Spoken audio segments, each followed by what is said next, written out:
예언서가 많기 때문에 여러분들이 예언서를 읽어가면서 조금 더 재밌고 또 포기하지 않게 만들기 위해서 개념 설명을 좀 먼저 잠깐 드리자면,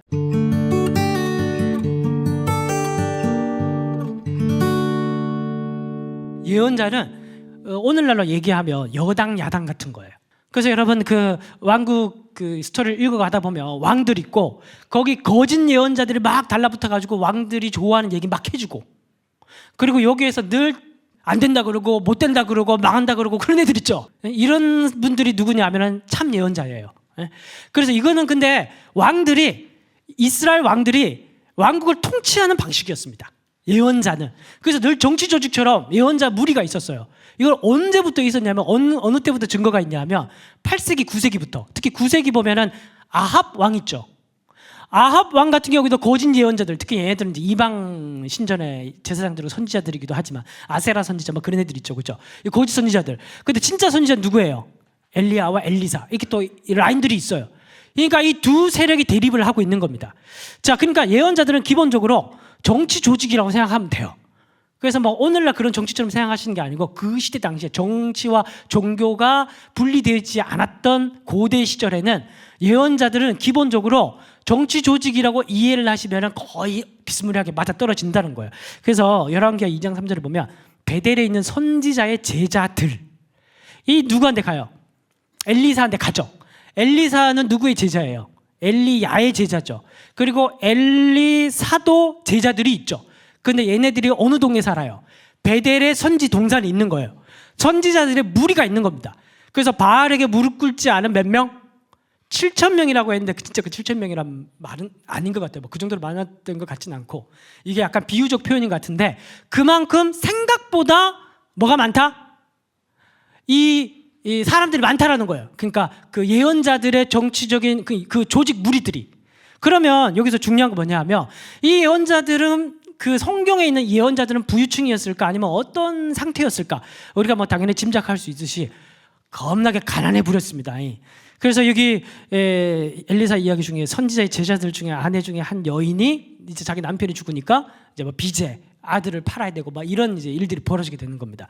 그래서 참 예언자들은 이스라엘 그 왕국 역사를 보면 다 비주류였고 다 못 살았고 늘 핍박을 당했고. 자, 그런데 이제 중요한 건 뭐냐 하면 남아있는 예언서들은 이런 핍박받는 비주류 사람들이에요? 아니면 당시에 왕한테 붙어서 잘 먹고 잘 살았던 사람들의 말과 글이 남아있는 거예요?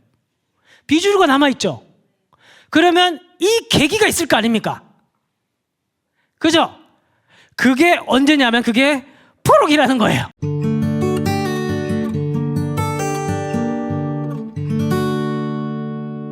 자, 그러면 이 포로기 시절에 이 사람들은 어떻게 예언자를 구분할 수 있었을까? 참 예언자랑 거짓 예언자랑. 우리가 예언자들 되게 많았잖아요, 보면. 그러면 이 호세아가 참 예언자라는 거 어떻게 알고 예레미야가 참 예언자라는 거 어떻게 알까? 자, 보세요. 신명기 18장 18절 22절 보면 색깔 다른 글씨. 내 말을 그 입에 두리니 내가 그에게 명령하는 것을 그 무리가 다 말하리라. 만일 선지자가 있어 여호와의 이름으로 말한 일이 증언도 없고 성취함도 없으면 이는 여호와께서 말씀하는 것이다 아니다? 아니다. 그럼 아닌 증거가 뭐예요? 그게 성취가 안 되면 이건 그때 알아요, 몰라요? 모르죠. 이거는 뭐가 증명하는 거예요? 역사가 증명하는 거죠. 역사가 증명됐어요, 안 됐어요? 요시야의 말처럼 망했죠. 망하고 난 이후에 난데 이 사람들이 율법서를 다시 보기 시작하니까 참 선지자 감별법까지 있었어. 신명기 18장 18절에서 22절까지 누가 참 거짓 선지자고, 그러니까 여호와의 이름으로 막 떠벌리면서 이거 하나님 말씀이야 이러면서 자기가 나름대로 해석해가지고 막 얘기해주는 그런 무리들이 얘나 지금 꽤 많을 텐데 그 중에 너희들이 분별을 해야 된다. 그 분별의 기준이 뭐냐 하면 신명기 말씀에 의하면 그거는 그 예언의 말씀이 성취가 되면, 되게 간단하죠. 그러면은 그게 그 사람이 진짜고 아니면 가짜다 이렇게 얘기를 하는데, 진짜 망했으니까 얘네들이 포로기에 있는 백성들이 이 구절을 보고 뭘 떠올릴 거야? 이전에 자기네들이 그토록 핍박했던 참선지자를 떠올리는 거지. 그죠? 이사야는 므낫세 시절에 끔찍한 순교를 당했습니다. 예레미야도 여러분 뭐 성경을 보시면 아시겠지만 엄청나게 많이 맞았고, 그죠? 다 그렇게 살았어요. 다 그렇게 비주류가 가난하고 얻어맞고 그렇게 살았습니다. 그런 것들을 생각나면서 말과 글을 모으기 시작하는데 또 이런 의문이 들 수 있겠지. 아니 그러면 그 오랜 시간 동안 말과 글이 어떻게 보존이 됐을까? 아까 제가 답을 드렸죠. 비주류가 생각보다 또 조직적으로 많다. 말과 글을 모으고 전수하고 전승하는 문화가 오랫동안 있었다. 근데 이미 우리가 엘리야 엘리사 시대의 그 조직들을 봤을 때도 BC 9세기부터 그런 게 있었다 없었다? 큰 조직이 있었다. 그런데 인정을 못 받았다. 왜? 늘 나쁜 말만 하니까. 그런데 나중에 인정받게 됐고, 그러면은 그 제자들 라인이 포로기도 있었겠죠. 그 사람들이 다시 재부상하고 재평가 받으면서 그 제자들의 말과 글, 그 호세아나 이런 사람들 말과 글을 모아가지고 뭐가 된 겁니까? 오늘날 우리가 읽고 있는 8세기, 7세기, 6세기에 이르는 예언서, 우리가 흔히 말하는 문서 예언자. 문서 예언자는 뭐냐 하면은 자기 이름으로 낸 책이 있는 사람. 이 문서 예언자가 아닌 사람들은 누구예요? 엘리야, 엘리사. 그분들은 자기 힘으로 된 책이 없죠. 그런데 열왕기 상하서에 들어간 있지만 문서 선지자는 아니에요. 근데 선지자는 맞아요. 문서 선지자는 8세기부터 호세아부터 쭉 되는 겁니다.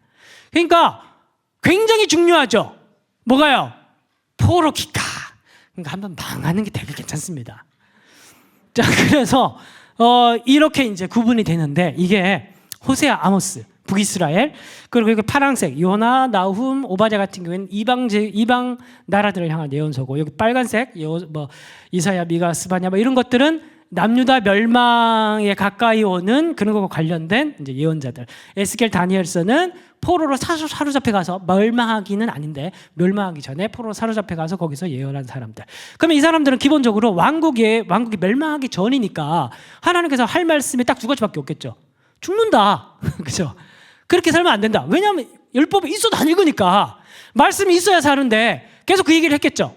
뭐 말씀이 뭐 복잡하진 않을 거 아닙니까? 그리고 또 한 가지는 이렇게 하면 산다. 심판과 구원을 얘기를 하고, 그러면서 이제 예언자를 통해서 하나님께서 어떻게 통치하시는지 그게 이제 나타나는 게 뭐가 될 겁니까?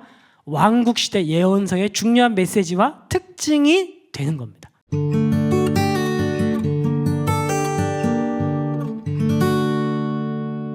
자, 그리고 이제 망해서 가죠. 망해서 가고 난 이후에는 메시지가 같을까요, 틀릴까요? 다르죠. 왜냐하면 망하기 전에는 이렇게 살면 죽는다, 이렇게 해야 너희는 산다, 이게 얘기가 핵심이었겠죠, 상식적으로. 근데 이렇게 망했어. 이 망한 사람한테 망한다 이렇게 하면 안 될 거 아니야. 이 사람들은 이제 돌아와서 성전을 짓기 시작하죠.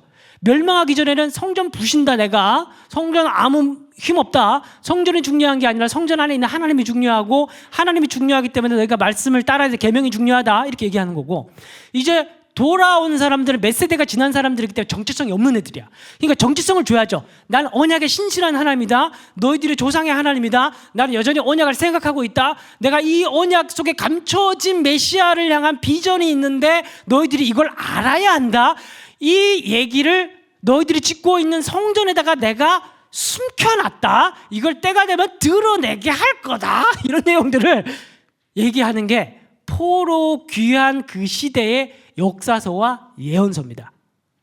그러니까 다시 말씀드리지만 역사와 예언은 분리가 되지 않아요. 스토리로 얘기를 하느냐 예언이라는 방식으로 얘기하느냐만 다른 거예요.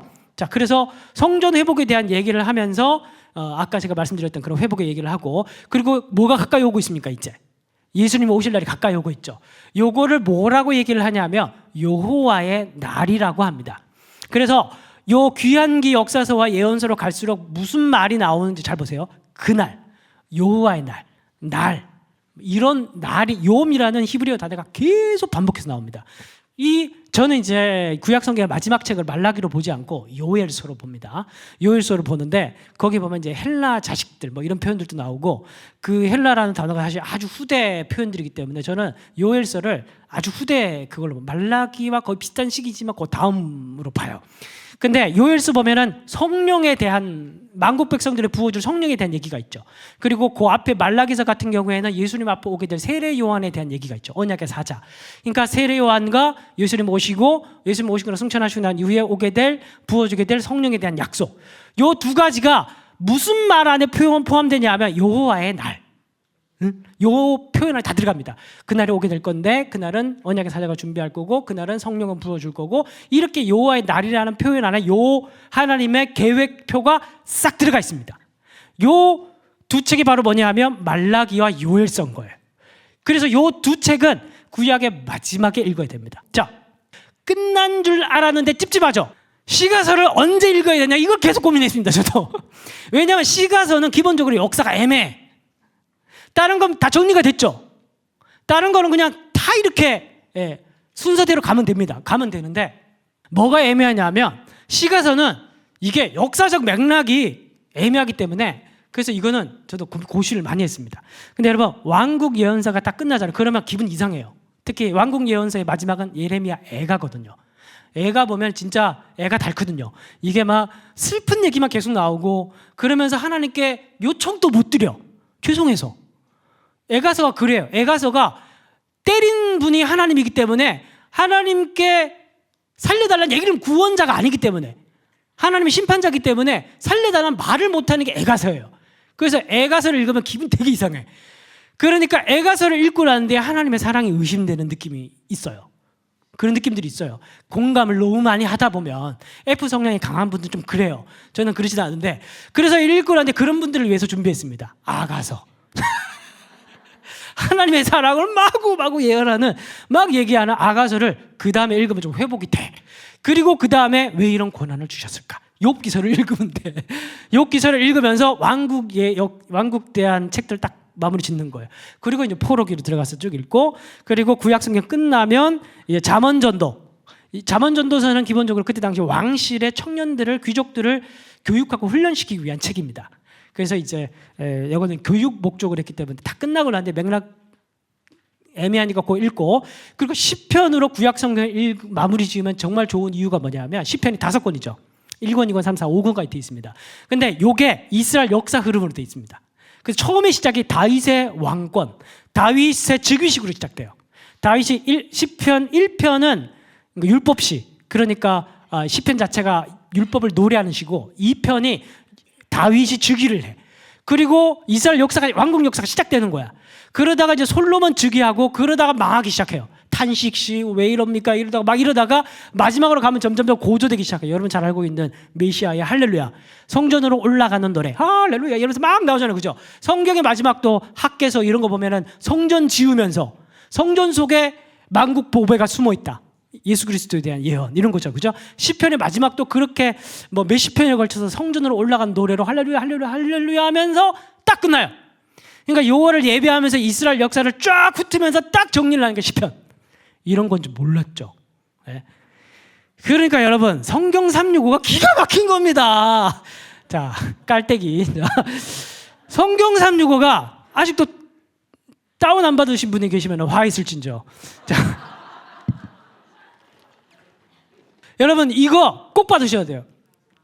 이거 꼭 받으셔야 돼요. 정말 제 2년 투자하고 쏟아부어서 만들고 제 수명이 6년 정도 단축된 그 정도의 작품입니다. 정말 제가 생각해도, 제가 왜냐하면 통독을 하기 위해서 다 뒤져봤거든. 저는 그냥 될 수 있으면은, 제가 ESTJ이기 때문에 최소한의 에너지로 많은 걸 하고 싶어하는 욕구가 늘리는 사람이에요.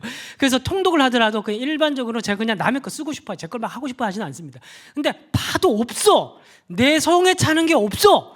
그런데 제가 방금 얘기를 했듯이 이 순서대로, 아까 얘기를 했죠, 제가 율법서, 그죠? 그 다음에 신명기 역사서, 그 8세기, 7세기, 6세기 차례대로. 그 다음에 근데 중요한 건 뭐예요? 원칙은 뭐예요? 책을 지켜야 돼. 원칙이 뭐라고요? 열왕기서 읽다가 막 저기 예언서로 막 왔다 갔다 하잖아요. 절대 하지 마세요. 그거는 열왕기서를 기록한 그 사람을 모욕하는 짓입니다. 여러분들 누가 갈기갈기 찢는다고 생각해봐.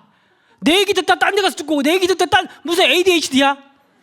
통독에서 무슨 환자들 왜 그렇게 통독을 해? 사도행전을 읽다가 저기 갔다 여기 갔다 계속 그러잖아. 무슨 기계적 연대기, 무슨 그렇게 연대를 못 지켜서 환장한 사람도 아니고, 연대기를 따르는 게 중요한 게 아니에요. 성경에서 얘기하는 메시지를 따르는 게 중요한 거지. 그러기 위해서는 아까도 말씀드렸지만 책이라는 바운더리를 넘어가서는 안 됩니다. 그러기 위해서는, 근데 그런 연대기 통독을 제가 본 적이 없어요. 있어요? 그럼 추천해봐. 없어요. 그래서 저는 이제 기본적으로 이 기록된 순서를 따라서 큰 틀을 찍겠습니다. 율법서, 신명기, 역사서, 8세기 예언서, 7세기 예언서, 6세기 예언서. 그 다음에 아까 얘기했듯이 끝나고 나면 이제 아가서와 욥기서를 통해서 다시 한 번 더 그 지혜서를 통해서 한 번 더 이스라엘 역사를 정리하고 귀환으로 넘어가서 마지막으로 이제 시편으로 마치고 그리고 이제 신약으로 넘어가는 겁니다.